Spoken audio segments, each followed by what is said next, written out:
નમસ્કાર દર્શક મિત્રો, સમાચારની વાત કરવામાં આવે તો દાહોદ જિલ્લામાં પૂર્વ સાંસદ દ્વારા રાષ્ટ્રધ્વજ વંદન કરી રાષ્ટ્રીય પર્વની ઉજવણી કરવામાં આવી।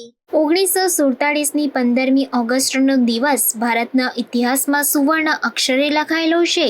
એ દિવસે એક મોટા લોકશાહી દેશ તરીકે આપણો દેશ સ્વતંત્ર થયો હતો। ભારતના ઇતિહાસમાં આપણને આ દિવસની સફળતા ઘણા સંઘર્ષ અને બલિદાનો પછી મળી હતી, જેમાં કેટલાય વીરોએ ક્રાંતિકારીઓએ પોતાના જીવનની આહુતિ આપી હતી, જેથી કરીને ત્યારથી આપણા સૌ માટે તેમજ દેશ માટે આ દિવસ ખૂબ જ મહત્વનો છે। ત્યારે સ્વતંત્ર ભારતના 78મા સ્વાતંત્ર્ય દિન નિમિત્તે દાહોદ જિલ્લા કોંગ્રેસ કાર્યાલય પર દાહોદ લોકસભાના પૂર્વ સાંસદ સોમજીભાઈ ડામોર દ્વારા રાષ્ટ્રધ્વજ વંદન કરવામાં આવ્યું।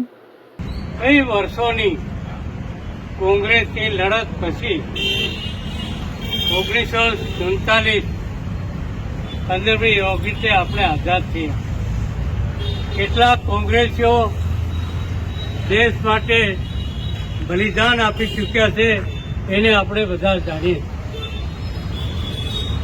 અને જે આઝાદી આપણને મળી એ આઝાદીને આપણે લાંબા સમય સુધી, વર્ષો સુધી આ આઝાદીને આપણે ટકાવી છે।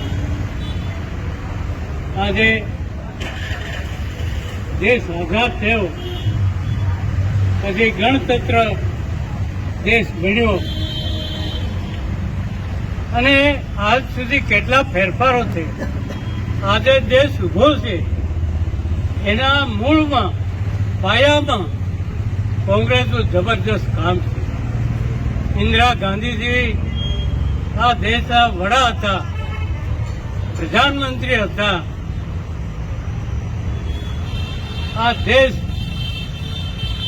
આઝાદ થયો પણ આપણે ભૂખમરામાંથી બહાર નીકળી નહોતા શક્યા।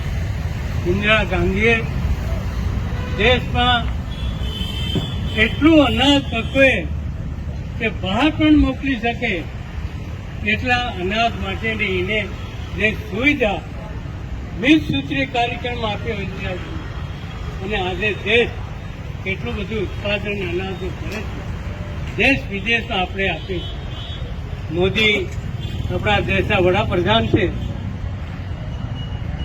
એ કહે છે હું મફત અનાજ આપું છું।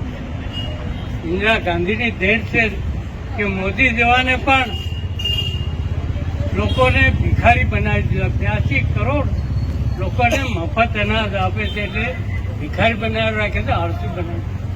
દેશના 82 કરોડ લોકોને મજૂરી જોઈએ છે।